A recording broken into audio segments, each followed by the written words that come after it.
Jumpa lagi dengan saya, Planet Video Channel.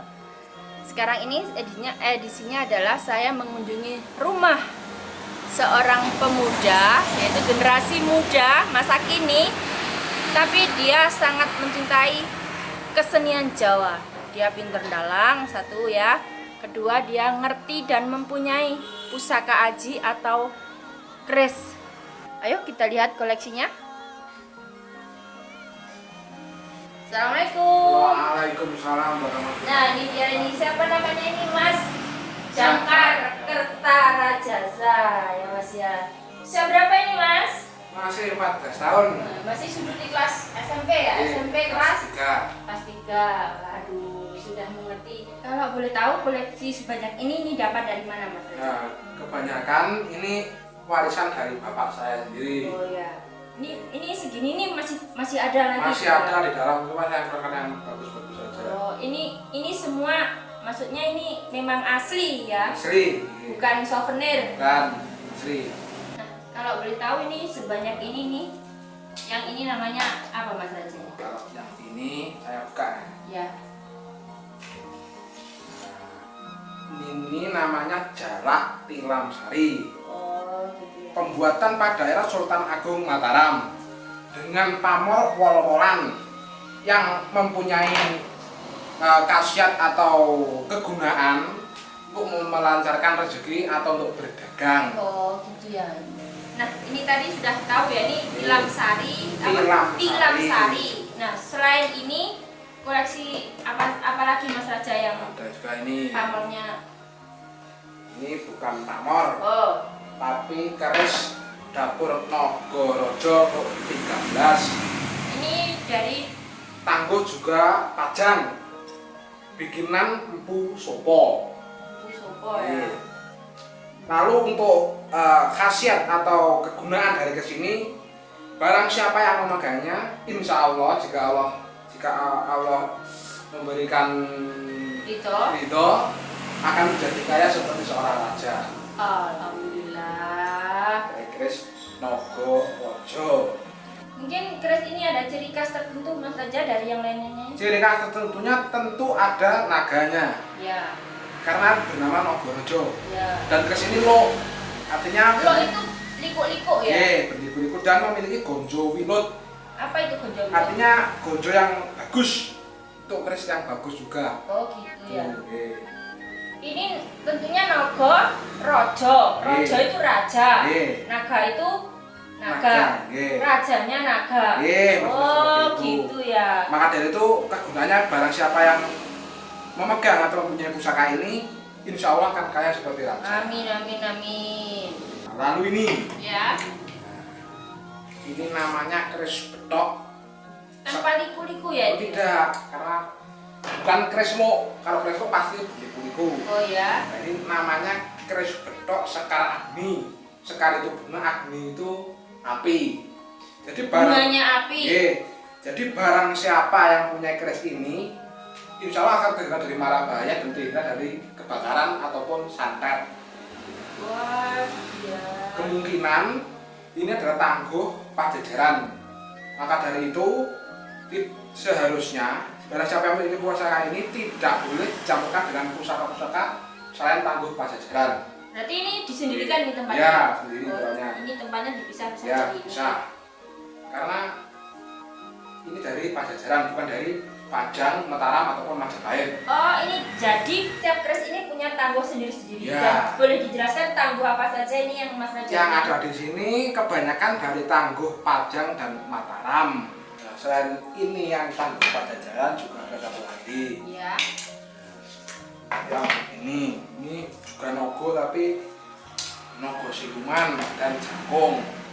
Maksudnya jangkung gimana? Jangkung itu siapa yang membawa ini, insya Allah semua keinginannya ke jangkung, artinya tercapai. Oh, jangkung itu tercapai Ya. gitu ya. Ya, ya. Maka dari itu kebanyakan yang memiliki keris jangkung itu seorang anak muda. Oh, seperti Mas Raja ini Iya. contohnya ya, kawan.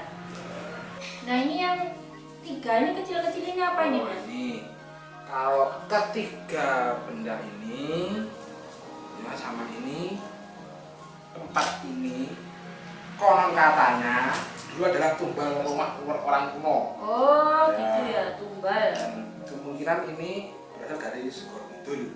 Oh, gitu ya, dari sana, dari. Ya, kemungkinan besar dari Segor Kidul. Dulu ini yang memiliki seorang Cina bangsawan itu zaman dulu. Oh, terus ditanam di Ya, di rumah. rumahnya. Ini juga jagung dan ini saya agak lupa namanya. Juga ada cacing kanel, ini juga enak dulu. Kecil. Pusaka ini disebut cacing kanel karena bentuknya yang kecil memanjang seperti cacing. Nah, itu. Dan biasanya kegunaannya untuk orang yang berdagang. Ini memang nggak ada tempatnya ya Mas ya? Ya karena biasanya cacing kanel itu dibawa ke mana-mana maka dibentuk wadahnya ke pulpen supaya bisa ditaruh di saku. Oh gitu ya. Nah, fungsinya itu. Kalau ini apa ini Mas? Ini seperti ada baginya, ini apa ini? Nah, ini namanya handle khas ukir-ukiran Cirebon. Oh gitu, ini dari keris khas Cirebon? Oh bukan, ini Oh, bukan. namanya saja. Oh ya. Nah, ini namanya keris Kiai Wolu Putih. Fungsi kegunaannya untuk biasanya dukun manten. Wah, ini Ya. cocok sekali dengan saya ini. Karena untuk menunggu orang hajatan dan menerang hujan. Oh, Supaya gitu tidak ya. hujan. Cara-caranya adalah dengan pusaka ini diberdirikan begini Ya. dengan sesaji kinangan. Kinangan itu seperti suruh Ya. dan abu rangkainya itu. Abu jet, cuma itu ya. rokok, sama bambu dan lain sebagainya Ya, itu. ya. Cuma itu Didirikan begini. saja lalu disambat. Sudah. Insya Allah terang, nggak ada hujan, hajatan aman. Oh, gitu ya. Ya, ini. Dan pusaka segini banyaknya, gimana cara merawatnya Mas Raja? Cara merawatnya cukup setiap bulan suro itu dijamas atau dibersihkan supaya tidak ada karat-karat lagi, dan kalau pusaka itu bersih otomatis akan lebih awet dan lebih bagus. Nah, untuk menyucikan ini semua apa ada ritual sendiri? Ada. Apa?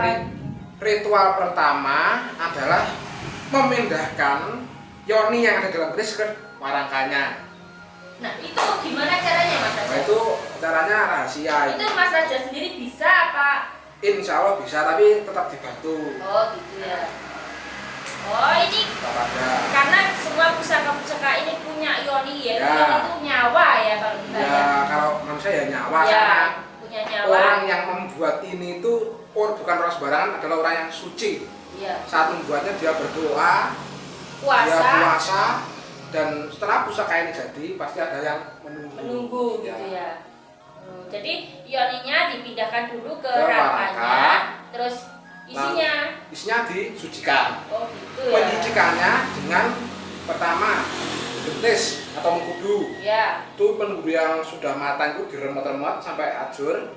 Lalu parutan buah nanas, parutan tebu hitam, jeruk pecel itu dicampur. Lalu setelah beberapa bulan pentol mencucikan tadi dicampur, keris ini direndam di namanya seperti lesung tapi kecil, saya lupa namanya, tapi punya itu direndam di situ sekitar seminggu atau 1 bulanan lah supaya lebih bersih dan kita tidak perlu menggosoknya lagi. Iya. Nah, setelah itu diambil dalam keadaan basah, disaput dengan dedak supaya zat-zat air yang menempel pada pusaka terserap pada dedak itu tadi. Ya, cuma itu prosesnya. Lalu yoni yang ditaruh di warangka dikembalikan lagi ke pusakanya. Gitu ya Mas ya. Iya. Jadi nggak ada ya apa itu memberi makan gitu apa Ya, gitu. kalau di kalangan para penjajah Sanaji itu bukan memberi makan, Oh gitu ya. tapi menghormati empu yang membuat dan barang yang ada di dalam pusaka ini. Oh jadi kalau orang bilang pusaka itu pasti memberi makan apa-apa itu bukan bukan. memberi makan, tidak punya perut kok. Oh iya gitu ya Mas Raja ya. Tapi kita hanya menghormati empu yang membuat dan isi dari pusaka ini. Iya. Nah Mas Raja sendiri kan cita-citanya menjadi dalang ya. Iya. Dan sekarang sudah menjalani yaitu dalang Iya. cilik. Iya. Ikut lomba juga ya Mas Iya. ya. Gagal menang dan Amin, amin. di antara pusaka ini mana yang Mas Raja buat dalam itu yang saya mana? buat adalah keris jarak dalam saya tadi. Kenapa Mas? Karena selain untuk berdagang, Ya. ini kan dapurnya jalak. Dalang itu kan menyuara. Oh iya. Otomatis Masuk jalan. ya gitu supaya soalnya tetap bagus. Oh Ya gitu. begitu. Sebelum pergi dalang itu disambat dulu apa gimana? Ya seperti itu juga boleh, langsung dipakai juga boleh karena pasti seorang pemilik keris itu sudah ada ikatannya. Oh, Ya. seperti Ada. hanya saya dengan Ye. pasangan gitu Ye. ada Ada ikatan batin. tayuhnya. Oh gitu ya ya Ye. ya. Nah Mas Raja ini dari keris segini banyak dan yang di dalam juga banyak ini kira-kira ada nggak yang nggak nayuh sama Mas Raja? Pasti ada karena dulu pernah saya titipkan dan sama yang saya titipkan itu dijual. Wah itu berarti nggak nayuh Itu ya? nggak Mas? naik dengan cara dijual. Ya, yang jual itu masih hidup. Ya masih kok. Ya semoga kita doakan saja Mas Raja ya yang Ye. menjual itu selamat dunia akhirat. Ye. Karena ini kan peninggalan dari Ye. ayah Anda Ye. dan ayah Anda sekarang sudah almarhum ya Ye. kan. Pasti juga nggak terima gitu. Berarti Mas Raja Ye. juga nggak terima. Ye. Nah ini dulu penurunan dari ayah, terus Ye. dikasihkan Mas Raja. Ye. Itu secara langsung apa pelan-pelan ayahnya itu kasih tahu apa gimana? Secara pelan-pelan setiap dapat saya dikasih tahu gitu. Oh gitu ya ini gini, Ya. bunganya gini. Ya pamornya ini, tanggungnya ini. Oh, sama Mas Raja direkam terus Ya, itu ingat. kan ada ikatan batin sendiri. Mas Ya. Raja juga senang, Ya. jadi mudah mengingatnya gitu Ya. ya Mas Raja ya. Semua itu kalau senang pasti mudah. Oh, ya. Nah Mas Raja dari sekian banyak ini dari bincang-bincang kita dari awal sampai akhir, Ya. saya tuh tertarik sama satu keris. Yang mana? Yang ini loh Mas Raja. Oh. Nah, yang katanya untuk perias tadi. Ya, Ini mantap. cocok sekali dengan profesi saya Ya. ini. Nah. Ya cocok nggak apa-apa kalau harganya juga cocok. Oh gitu ya, bermahar ya Mas Raja. Ya udah, saya titipkan dulu sama Mas Raja. Ya, Nanti ya, kalau ya. saya sudah punya mahar, saya Ya. kasih ya gitu ya. Dan inilah bincang-bincang sore kita sama Mas Kertarajasa Ye. yang disebut Mas Jangkar Raja ya, Raja gitu aja ya. Ye. Semoga cita-citanya sukses jadi Amin, dalang amin, amin. dan lebih bagus lagi ke depannya ya Mas Raja. Cita-citanya banyak sekali. Dan selamat sore, kita jumpa lagi di acara berikutnya. Assalamualaikum.